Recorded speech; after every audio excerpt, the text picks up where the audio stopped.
A little girl was lying in bed one night when she heard a tapping on her window. She was rather frightened, but she went to the window and opened it, telling herself it was probably just the wind. But when she looked out, do you know what she saw? It was a little creature, as black as soot, with bright yellow eyes, and it was sitting on a cat that appeared to be flying. "Hello!" said the creature.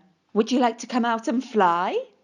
"Of course," said the little girl, and she climbed out onto the cat and off they flew. "Hold on tight!" cried the creature. "Where are we going?" asked the little girl. "I don't know," called the creature. "Who are you?" asked the little girl. "I haven't got a name," said the creature. "I'm just a fly-by-night." And up they went into the air, over the hills and away. The little girl looked around her at the bright moon and the stars that seemed to wink at her and chuckle to themselves.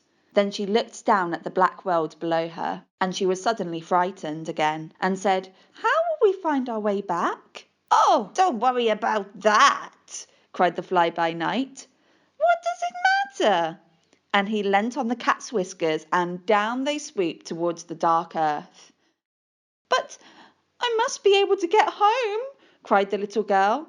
"My mother and father will wonder where I am."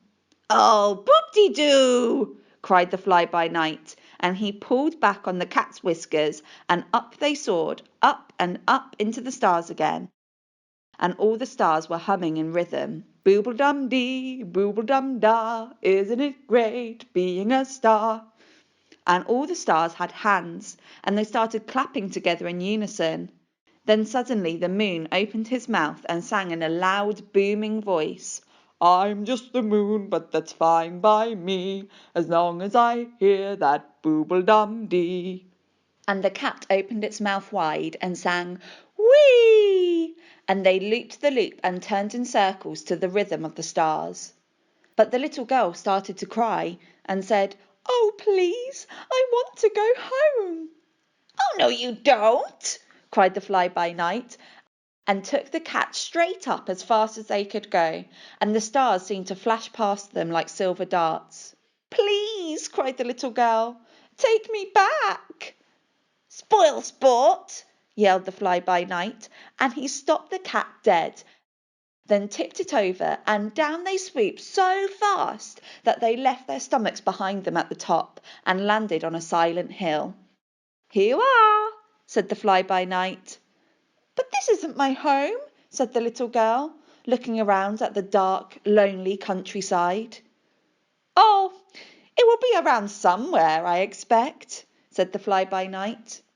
"But we've come miles and miles from my home," cried the little girl. But it was too late. The fly-by-night had pulled back on the cat's whiskers, and away he soared up into the night sky, and the last the little girl saw of him was a black shape silhouetted against the moon. The little girl shivered and looked around her, wondering if there were any wild animals about. "Which way should I go?" she wondered. "Try a path through the wood," said a stone at her feet.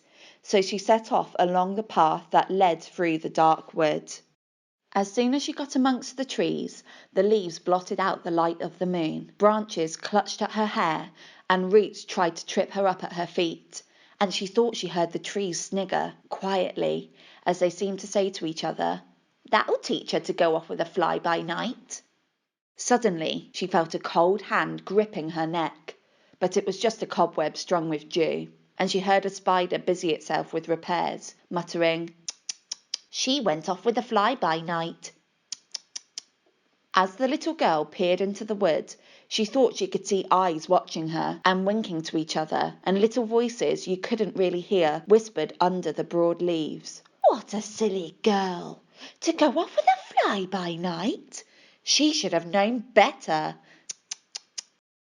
Eventually, she felt so miserable and so foolish that she just sat down and cried by a still pond.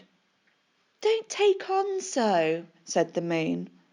"But I've been so silly," said the little girl, "and now I'm quite lost, and I don't know how I'll ever get home."